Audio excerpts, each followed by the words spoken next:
Mis saludos, queridos amigos y hermanos.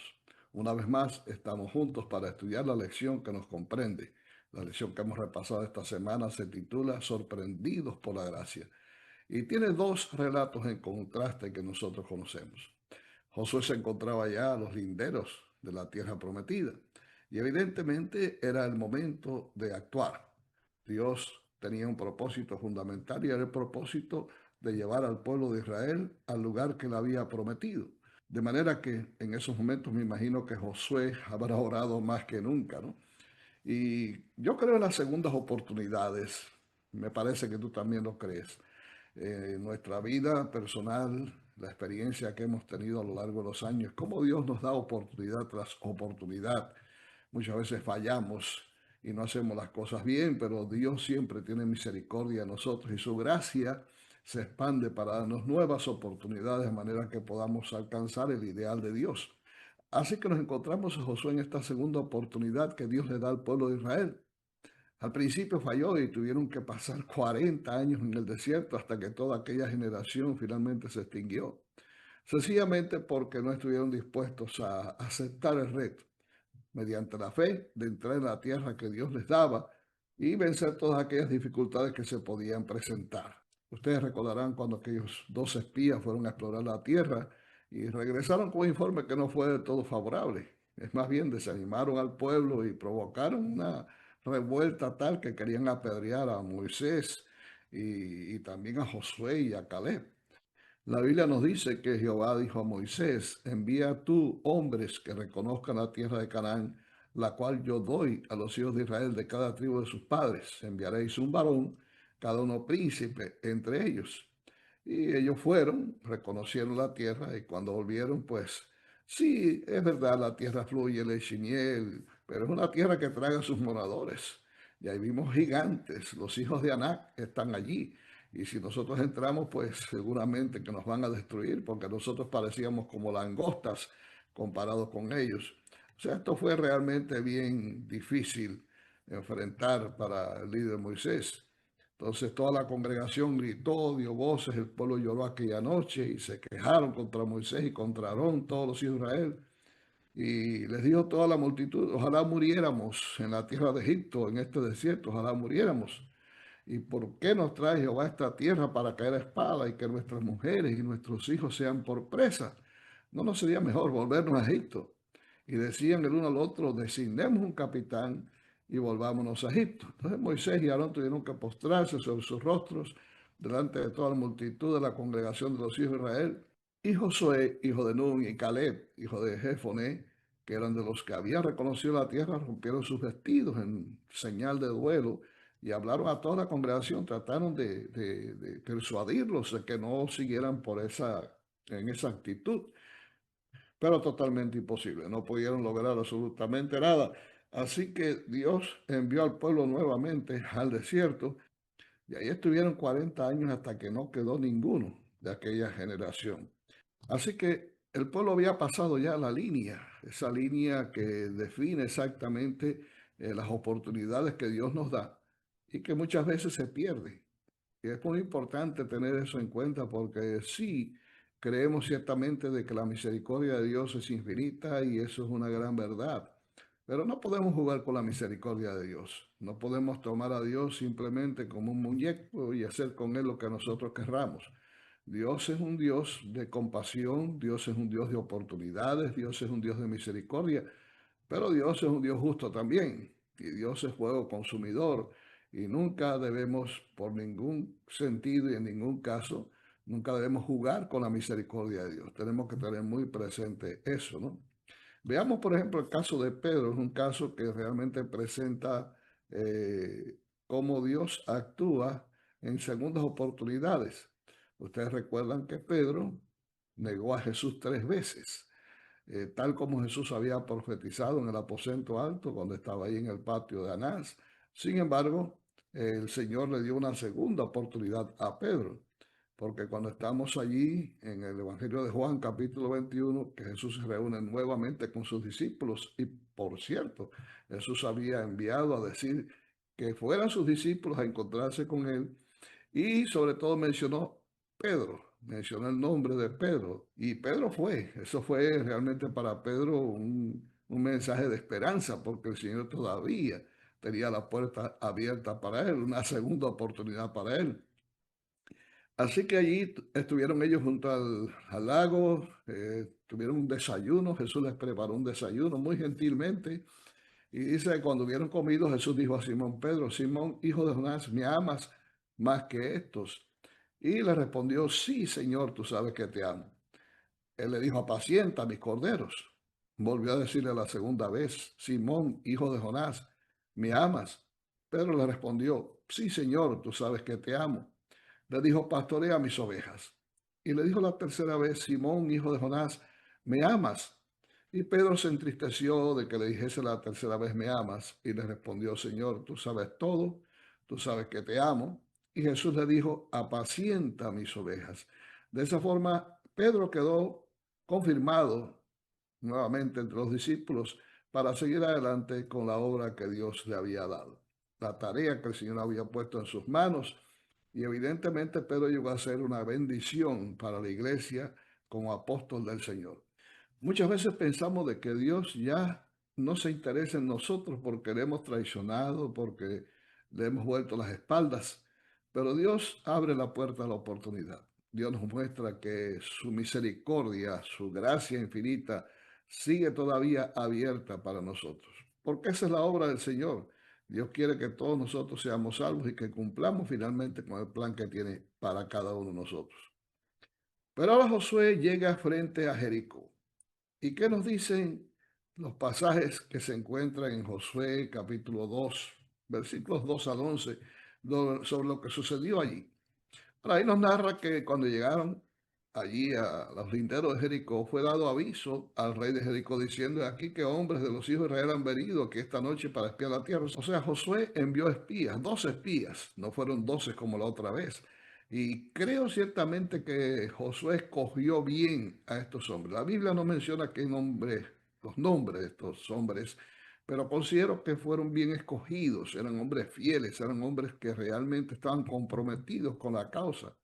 Entonces le avisaron al rey de que estos hombres habían venido, pero Rahab, que en la Biblia es conocida como Rahab la ramera, eh, los escondió en su casa. Y estos hombres estuvieron escondidos, ella los subió al terrado de su casa, y entonces cuando llegaron los que fueron enviados al rey buscándolos, así que por alguna forma, y por algún lugar, se fue el chisme de que Rahab había sido la que los había traído a su casa, o que ellos visitaron la casa de Rahab, no sé cómo fue, pero se enteraron, y allí fueron a casa de Rahab, pero ella los había escondido en el terrado. Dice la Biblia que los había escondido entre los manojos de lino que tenía puestos ahí en el terrado. Así que cuando los hombres llegaron, Rahab les dijo, sí, eso es verdad, ellos vinieron aquí, pero ellos se fueron y tomaron los vados del Jordán. Así que vayan y búsquenlo antes que se les vayan. Y entonces ellos se fueron, los soldados se fueron a buscar a estos hombres. Y ella entonces vino y les dijo a estos hombres, antes que ellos se durmiesen, dice la Biblia que ella les dijo que sabía que Jehová les había dado esta tierra porque el temor de vosotros, dijo ella, ha caído sobre nosotros y todos los moradores del país ya han desmayado por causa de vosotros. Porque hemos oído que Jehová hizo secar las aguas del Mar Rojo delante de vosotros cuando salisteis de Egipto. Y lo que habéis hecho a los dos reyes de los amorreos que estaban al otro lado del Jordán, a Sehón y a Og, a los cuales habéis destruido. Oyendo esto, ha desmayado nuestro corazón, ni ha quedado más aliento en hombre alguno por causa de vosotros, porque Jehová vuestro Dios es Dios arriba en los cielos y abajo en la tierra. Es sorprendente esta declaración de Rahab, porque Rahab era una mujer cananea, Rahab era una mujer idólatra, era una mujer pagana. Y sin embargo, los relatos que ella había escuchado de las cosas que Dios había hecho con el pueblo habían entrado en su corazón de tal manera que la habían impresionado. Y ella había llegado a comprender en su mente, quizás un poco entenebrecida por las creencias que había en Jericó, de que realmente el verdadero Dios era el Dios de Israel. Y ella confiesa, que hace ella su confesión de fe. Y en esa confesión de fe de Rahab, ella reconoce que Dios era Dios arriba y abajo de la tierra, no como los dioses cananeos, que eran dioses de barro, de madera, que no ven ni sienten, ni conocen, ni saben absolutamente nada. No, ella sabía que el Dios de Israel era un Dios real, un Dios que se hacía sentir, un Dios que peleaba por su pueblo. Por eso después Pablo en el libro de Hebreos capítulo 11, versículo 31, dijo que por la fe Rahab la ramera no pereció juntamente con los desobedientes, habiendo recibido a los espías en paz. Y aún Santiago menciona en el capítulo 2, versículo 25, que asimismo también Rahab la ramera no fue justificada por obras cuando recibió a los mensajeros y los envió por otro camino. Indudablemente Dios tenía en esta mujer una aliada para que su plan se cumpliera. Ahora fíjate bien, quizás las cosas no fueran exactamente como debieron haber sido. Tal vez no actuó Rahab de la manera correcta, porque evidentemente estos hombres fueron salvados porque Rahab estuvo dispuesta a encubrirlos, a protegerlos, utilizando el subterfugio, utilizando una mentira. La pregunta es, ¿en qué momento puede ser una mentira aceptable delante de Dios? Bueno, si Dios ha dicho que no debemos levantar falso testimonio, o sea, no debemos mentir, y también dice que los mentirosos no entrarán en el reino de los cielos, eso quiere decir que Dios nunca acepta la mentira en ningún caso.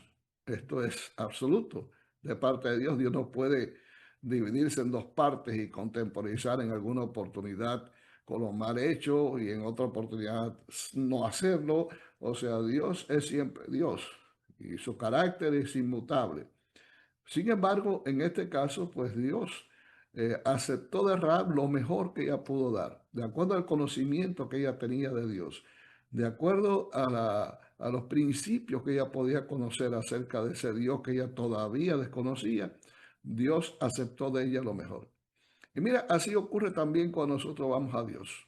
Dios no nos dice, vete, límpiate, cambia tu vida, mejora en tus actitudes, tus palabras, trata de ser lo más perfecto posible y entonces ven a ver qué hacemos. No, no, cuando Dios nos llama a venir delante de Él tal como estamos, ¿no?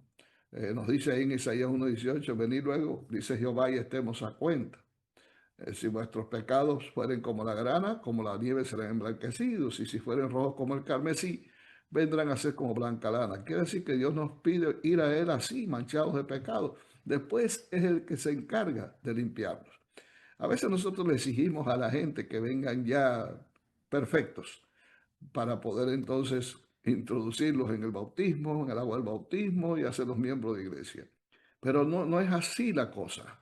Las cosas no son tan en blanco y negro como nosotros pensamos que debieran ser. Nosotros mismos no somos perfectos y tenemos que estar dependiendo constantemente de la misericordia divina para perdonar todos nuestros pecados. Así que la historia de Rahab es sumamente interesante porque nos muestra hasta dónde puede extenderse la misericordia de Dios para salvar a un pecador. Rahab le pidió a ellos algo.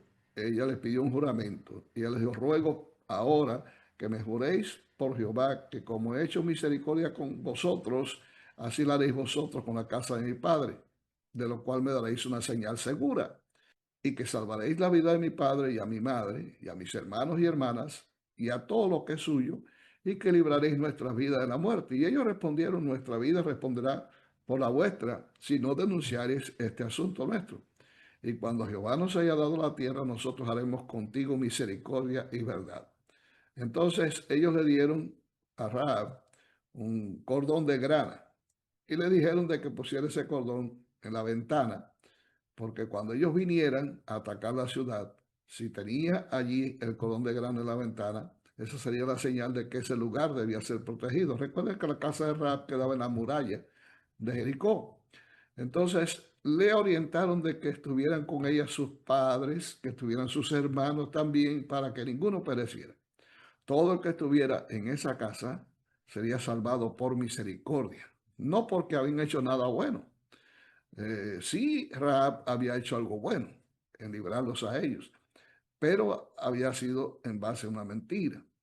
Pero Dios iba a extender su misericordia sobre toda la familia de manera tal que evidentemente En este caso muy específicamente, se muestra una vez más cómo la sangre de Jesucristo puede limpiar de pecados a todos aquellos que se acercan a Él y se cobijan bajo su gracia infinita.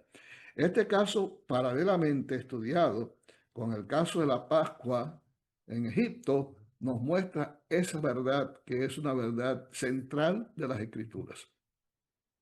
En Egipto, la sangre del cordero que había sido puesta en el dintel de las puertas era lo que preservaría que cuando el ángel de la destrucción pasara, todos los que estuvieran dentro de las casas fueran salvados por misericordia de Dios. Asimismo ocurrió en el caso de Rahab. Así que la única forma que podemos ser salvos es cuando estamos protegidos por la sangre de Cristo. La pregunta es, ¿qué significa esto? Bueno, leo el texto de que dice ahí en Éxodo 12, donde dice, y la sangre os será por señal en las casas donde vosotros estéis, y veré la sangre y pasaré de vosotros, y no habrá en vosotros plaga de mortandad cuando hiera la tierra de Egipto. Cuando llegue el momento de la destrucción, cuando este mundo llegue a su punto final, y finalmente Dios desate sobre este mundo las 7 mortíferas y últimas plagas, y los impíos sean destruidos, todos aquellos que hayan sido beneficiados, en aquellos en que la sangre de Cristo haya sido aplicada para el perdón de pecados y limpieza y expiación total de los mismos, serán salvados por el Señor.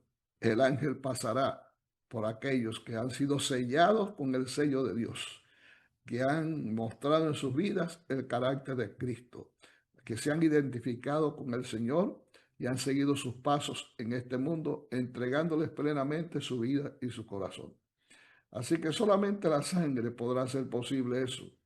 Es importante entender que en el sacrificio de Cristo se cumplen varios objetivos. Cuando Cristo muere en la cruz, Él expía todos nuestros pecados. Él abre un camino de salvación, pero también tengamos en cuenta una cosa.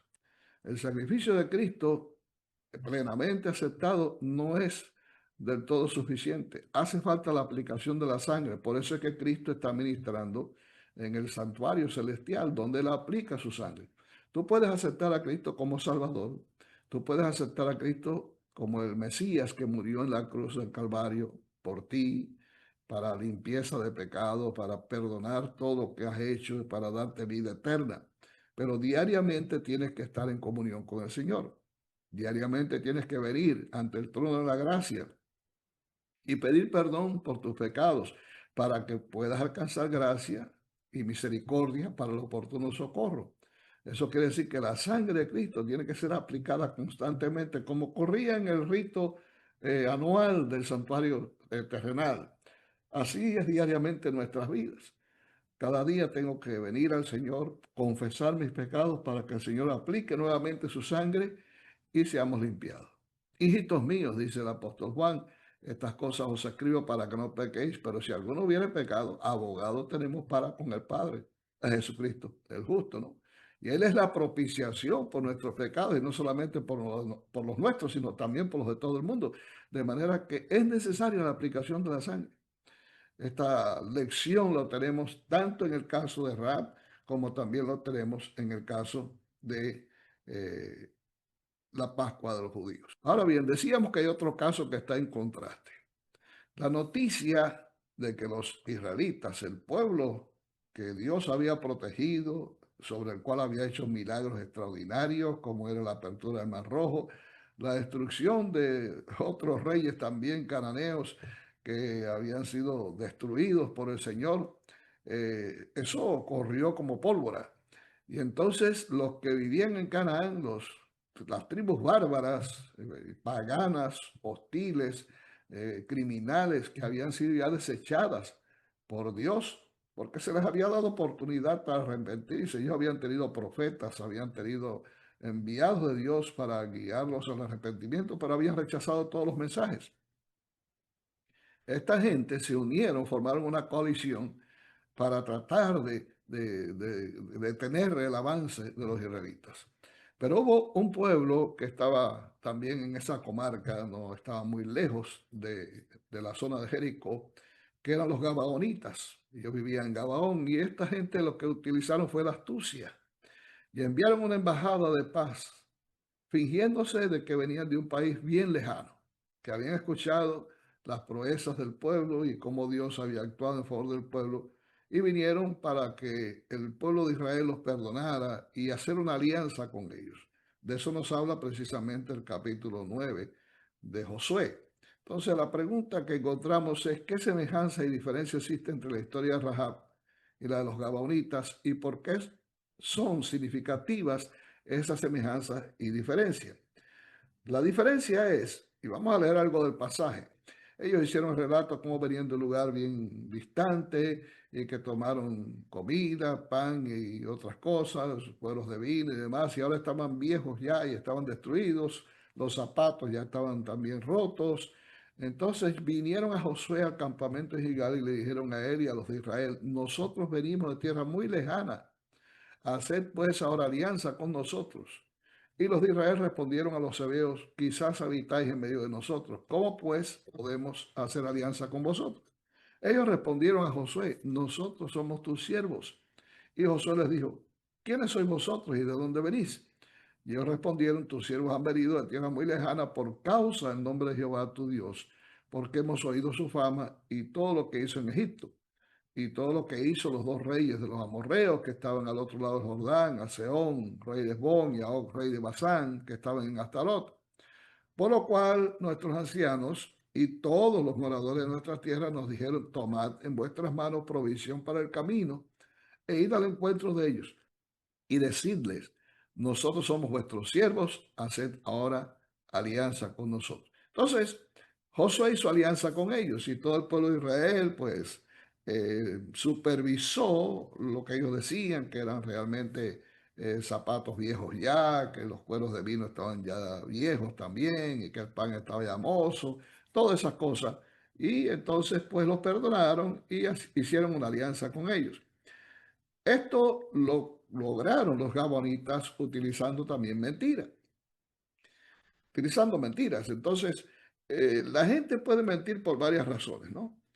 Una de las formas que la gente miente es para cometer un crimen.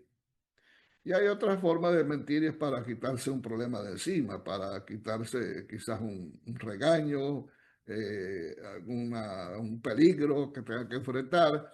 Esta gente trató de buscar la forma de sobrevivir en medio de las circunstancias, pero no fueron sinceros con Josué. El caso de Rahab es totalmente diferente. Si comparas mentira con mentira, lo de Rahab no fue exactamente esa mentira dicha. La mentira es mentira en cualquiera de sus formas. Vamos a ser un poco claros en esto. O sea que no podemos decir mentiras blancas, mentiras. El asunto es la intención. El asunto es el propósito con el que se hace esa mentira. Para Rahab había una seguridad indiscutible en cobijarse bajo el Dios de Israel, porque ella le había aceptado ya como el verdadero Dios. Esta gente lo que quería era huir del peligro. O sea, no era sencillamente por una convicción que ellos pudieran tener de que el Dios de Israel era el verdadero Dios y que debía ser adorado. No, son casos totalmente o diametralmente diferentes. Entonces, por eso Dios aceptó la fe incipiente de Rahab, mientras que en el caso de los Gabaonitas, no sé cómo Josué hubiera actuado si ellos hubieran sido sinceros, pero es mejor ser sincero en medio de las circunstancias y a pesar de los peligros que podamos correr o del castigo, es mejor ser sincero porque uno gana mucho más. Si no gana desde el punto de vista humano, uno gana de parte de Dios. Entonces, si ellos hubieran sido sinceros, todavía existe la posibilidad de que Dios los hubiera perdonado, porque finalmente el plan que Dios tenía era un plan de salvación. El plan de salvación de Dios no es solamente para una persona o para un grupo de personas o para una nación específica. No, el plan de salvación de Dios es para todo el mundo. Cristo vino a morir por los pecadores. ¿Y quiénes son los pecadores? Todos somos pecadores. No hay ni siquiera uno que sea justo. Todos somos pecadores, por lo tanto Cristo vino a morir por todos nosotros. De manera que si una tribu como esta de los Gabaonitas viene y confiesa, dice: miren, vivimos aquí cerca de ustedes, pero realmente queremos hacer una alianza con ustedes, sabemos que el Dios de ustedes es el verdadero Dios. Les pedimos que nos disculpen, que nos perdonen y que nos permitan vivir. Me imagino que el pueblo de Israel hubiera hecho una misericordia con estos individuos, con este pueblo. Es más, Josué falló porque Josué no consultó con Dios. Josué debió haber consultado con Dios y allí sí la cosa hubiera sido diferente porque Dios le hubiera dicho, esta gente son unos impostores. Y entonces sí hubieran corrido el riesgo de ser destruidos. Pero si hubieran venido con sinceridad, Josué hubiera llevado el caso a Dios y yo sé que Dios, por su carácter de misericordia, hubiera extendido su gracia también sobre los gabonitas, tal vez lo hubiera puesto a prueba, pero finalmente Dios hubiera cumplido su propósito de salvación. ¿Por qué? Porque la gracia de Dios es así, ¿no? La gracia de Dios nos sorprende a todos constantemente. Entonces, bueno, la solución para este caso fue que Josué los destinó para que fueran aguadores y leñadores para la congregación de Israel de por vida y les perdonó la vida, hizo alianza con ellos finalmente. Elena White nos dice en Profetas y Reyes, página 274, que la conversión de Rahab no fue un caso aislado de la misericordia de Dios hacia los idólatras que reconocían su autoridad divina. En medio de la tierra, un pueblo numeroso, los Gabaonitas, renunció a su paganismo y se unió a Israel compartiendo las bendiciones del pacto. Fíjense que más adelante los Gabaonitas, inclusive cuando el pueblo de Israel regresó del cautiverio allá en Medopersia, ya estaban en Medopersia, ellos fueron los que los recibieron y los ayudaron inclusive en la reconstrucción de los muros de Jerusalén y estuvieron allí para asistirles. O sea que los gabaonitas, como quiera que sea, derivaron finalmente hacia la misericordia de Dios, se arrepintieron y aceptaron a Dios como el verdadero Dios para su vida. Dice sierva de Dios que Dios no reconoce distinción por causa de nacionalidad, raza o casta. Él es el hacedor de toda la humanidad. Por la creación, todos los hombres pertenecen a una sola familia y todos constituyen una por la redención. Cristo vino para derribar el muro de separación, para abrir todos los departamentos de los atrios del templo, con el fin de que toda alma tuviese libre acceso a Dios.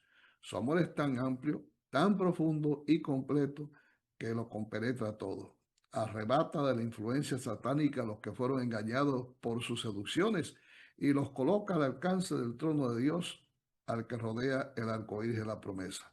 En Cristo no hay judío, ni griego, ni esclavo, ni hombre libre.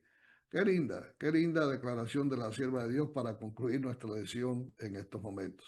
Sí, la misericordia de Dios es amplia para perdonar, para redimir, para lavar nuestros pecados, para darle nuevas oportunidades. Así como ocurrió con Rahab, así como ocurrió con los gabonitas, a pesar de que cometieron errores, a pesar de que utilizaron mentiras, Dios finalmente los aceptó, los limpió por pura gracia y les dio la oportunidad finalmente de formar parte del pueblo de Dios. No sé si estudiaremos esto en otra lección, pero quiero decir a favor de Rahab que una de las cosas importantes es que Dios le dio el gran privilegio de formar parte de la línea genealógica de donde vendría el Mesías, de donde vendría Jesús.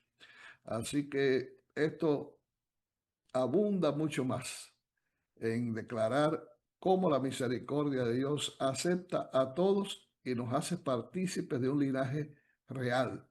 Todos nosotros, aunque pecadores, aunque imperfectos, aunque vengamos de familias que realmente han sucumbido en el pecado, el Señor, mediante la aceptación de Cristo como Salvador personal, mediante la purificación de nuestros pecados, nos convierte en hijos suyos, pertenecientes al linaje de nuestro Señor Jesucristo. Llegamos a ser hermanos de Jesús a través de su sacrificio aceptado y también una vida limpia, vivida para la gloria de Dios. Que el Señor te bendiga, que el Señor te guarde y que podamos también experimentar diariamente en nuestra vida esa maravillosa gracia de Dios que nos concede segundas, terceras y muchas oportunidades para que podamos alcanzar el reino de los cielos. Dios te guarde.